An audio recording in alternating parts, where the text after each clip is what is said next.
Trouxemos esta iniciativa, tal e como explicamos na propia exposición de motivos, como unha reflexión sobre o que significou a crise económica e as súas nefastas consecuencias, xa que foi sentida como unha estafa por gran parte da cidadanía que o amosan de seguido cis tras cis. Esta percepción veu xerada por diferentes motivos, explicábamos na exposición. Un dos motivos máis relevantes e que además ocasionou maior indignación a milleiros de cidadáns e cidadánas é que mentras os executivos aplicaban duros recortes sociais e laborais ao conxunto da cidadanía, rebaixando as súas condicións, repito, laborais e tamén as súas condicións de vida, ese modus operandi que se aplicaba sin ningún tipo de cortapisa e sin compasión á maioría social non era equivalente na súa aplicación ao que sería a clase política, aos altos cargos, aos directivos de todos os eidos, e non eran ni siquiera equivalentes para atender a reducción do gasto, aos salarios, aos privilexios de innumerables cargos políticos e cargos públicos, mentras sí se aplicaban eses recortes a todos os empregados e empregadas públicas e a todos os servicios do Estado de Benestar. Certos partidos executivos aínda a día de hoxe intentan xustificar e defender esas políticas para non aplicar as novas formas de limitación salarial con carácter simplificante que son propostas por distintos organismos e fundacións. E din que non se arranxa nada con estas medidas, que se chegou a escoitar neste Parlamento que non se iba a apoiar ter políticos low cost cos salarios que se perciben por lei, e o que non supón un aforro orzamentario significativo que son medidas populistas. O decía o propio presidente da Xunta cando el si baseou a súa campaña en 2009 en denunciar supostos despilfarros de coches de luxo, en soldos de conselleiros e de cargos de chiringuitos do bipartito, e gracias a eso conseguiu chegar á presidencia da Xunta, pero 9 anos despois, cando xa leva 3 gobernos consecutivos de maioría, pois estas denuncias de despilfarro parece que xa non existiron para o Partido Popular, e agora mesmo o señor Feijóo defende estes soldos astronómicos para cargos e entidades que moitos cidadáns e cidadánas seguimos percibindo como chiringuitos, como explicábamos na exposición de motivos, é o caso de Suplusa, da Deputación de Lugo, e agora xa non está preocupado o señor presidente. De feito, máis ou menos durante o mes de abril deste ano foi cando Feijóo apoiou públicamente estes soldos astronómicos para que o seu partido aprobara para o socialista e tránsfuga deputado non adscrito en Lugo, Manuel Martínez, un salario superior aos 71.000 euros, case o mesmo que cobra o presidente da Xunta, que se sumaba a outros salarios que el tiña, lle parecía ben para aprobar os orzamentos. Uns argumentos se utilizaron para xustificar esta situación que non tiña ningún tipo de lógica e que decían que Suplusa non podía funcionar cando, se non tiña este soldo, o señor Martínez, cando cobraba como alcalde de BCRA máis de 40.000 euros e tiña tamén un salario como deputado non adscrito de 50.000 euros. O que observábamos eran excusas para colocar a unha clientela política e pagala cos cartos de todos e de todas, mentras se nos recorta e se subsidia de maneira precaria o conxunto dos máis desfavorecidos. De todos modos, a semana pasada alegrónos coñecer que o PP dou unha marcha atrás, unha vez que decidimos introducir esta iniciativa no pleno, e que o señor Martínez, debido á rectificación do Partido Popular para facilitar a aprobación dos orzamentos provinciais, decidiu non darlle eses 121.000 euros anuais que acordara cos populares ao señor Martínez, e o señor Martínez, aínda que o señor Feijóo lle parecía ben, pois quedou sen o soldo astronómico. Pero non é o único caso, tamén coñecemos o caso do exlíder do PP coruñés no Congreso a través da prensa que está a piques de perder a presidencia que lle deu Rajoy nunha empresa de gas con outro macro soldo astronómico. O Antonio Eiras, exdeputado cabeza de lista do PP da Coruña ao Congreso e amigo do expresidente M. Rajoy, que foi colocado polo anterior goberno de España ao fronte do operador de mercado organizado Gas Micas en 2015, e agora mesmo está a punto de ir, non vou a decir ao paro porque seguramente terá outra portiña xiratoria para el. É unha sustitución que formaría parte da renovación tras o cambio de goberno con motivo en outras empresas do sector como Red Eléctrica ou operador do mercado eléctrico OMEL. Eiras, que acaba o seu mandato como conselleiro de Micgas o 21 de maio de 2019, explicou nunha conversa telefónica a eldiario.es que o seu contrato tiña unha cláusula de blindaxe en caso de cesamento parecida a que tiña daquela o presidente do operador no mercado eléctrico OMEL, o secretario de Estado co PSOE Pedro Mejía, cando se incorporou a Micgas MICCAS. Mejía foi cesado a finais de 2017 en Omel cunha liquidación de ano e medio de soldo. Segundo as últimas contas de MICCAS disponibles no Rexistro Mercantil de 2016, a retribución de Eiras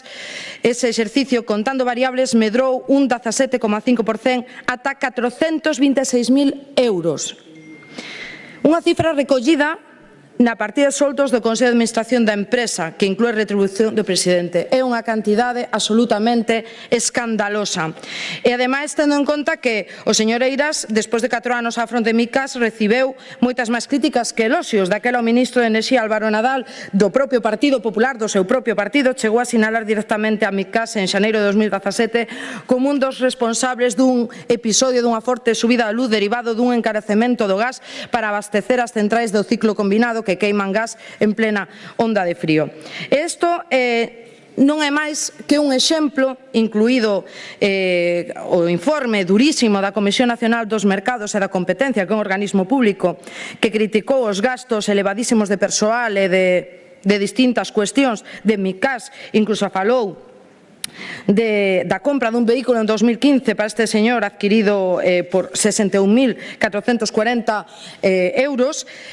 pois que a cidadanía ten que escandalizarlle e nos escandalizaría a calquera. E repetimos, alguén que foi o vicepresidente da provincia polo Partido Popular en 2004, 2008, 2011 na Coruña e cabeza de lista da Coruña para o PP e o portavoz en materia de enerxía no Congreso dos Deputados.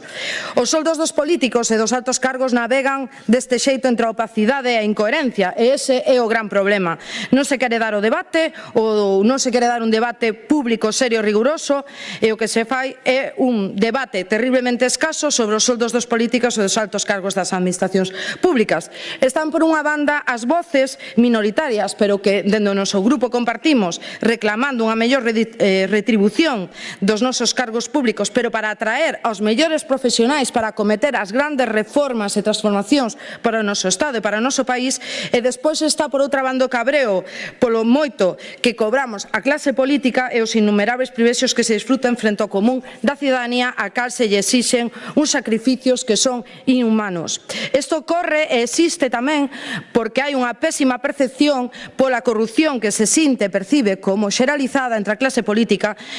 algo que contribuiu enormemente os gobernos, as imputacións e as condenas ao Partido Popular, e tamén porque o nivel dos cargos electos e os altos cargos, desafortunadamente, en moitos casos deixan moito que desexar, como tamén demostran uns casos de falsificación ou embelecemento dos currículos tipo a señora Cifuentes ou o presidente do PP, o señor Casado, que tamén avergoñan aos grandes talentos que temos no país e teñen que emigrar. A situación do mercado laboral dificulta ademais enormemente a reflexión sobre as remuneracións públicas. Os datos da precariedade, o paro, a emigración dos mellores, dos talentos, os subsidios precarios, pois non permiten dar un debate serio e riguroso e non permiten á clase política exemplificar e dignificar a nosa clase, porque a cidadanía o que percibe é unha estafa. Hai fundacións, como ahora a Fundación Hai Derecho, realizou un estudo sobre o que se analiza o sistema actual retributivo dos responsables, limitando, eso sí, ao Estado, e incluir propostas de mellora para establecer unha política retributiva máis transparente e coherente e reducir o gasto total en soldos públicos. Eles din que calquer revisión do esquema actual,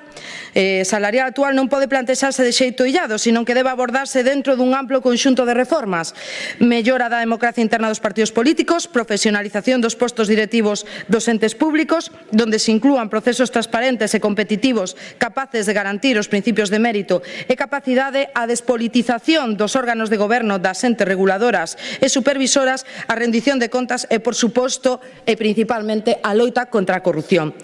Ademais, din que calquer modificación na distribución salarial dos dirixentes públicos debería ir encamiñada a atraer e reter os mellores profesionais, sexan funcionarios de carreira ou non, para ocupar os cargos públicos de maior responsabilidade e, repito, a gran transformación político, social e económica que necesita tanto o Estado como o noso país galego. Dende logo, se o obxectivo, enuncian tamén estas organizacións e nos compartimos, que nunca debe ser, pero se o obxectivo é colocar a clientela dos partidos políticos, como fai o Partido Popular, non ten sentido cambiar nada, nin é razonable que falemos de nada. O razonable é baixarlles os soldos pero drásticamente, como din estas propias organizacións. En calquer caso, a análise dos soldos públicos é moi complexo, habería que falar máis de paquetes retributivos máis que de soldos con carácter neto. Podemos falar deses paquetes retributivos na réplica, pero sin máis dilación non quero seguir afondando nesto e quero deixar algo para escoitar aos grupos políticos que teñen que decir deso, e como non temos datos da situación dos altos cargos da Xunta, por eso o Grupo de En Marea insta a este Parlamento para que inste a Xunta de Galicia a realizar un estudo no que se analice o actual esquema retributivo dos responsables públicos galegos e, en segundo termo, realizar unha proposta que amose un compromiso real para establecer unha política retributiva máis transparente e coherente co fin de reducir o gasto total en soldos públicos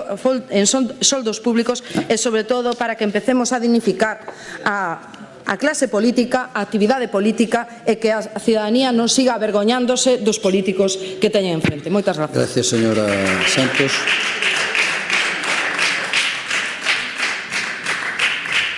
Grupo Parlamentario Socialista.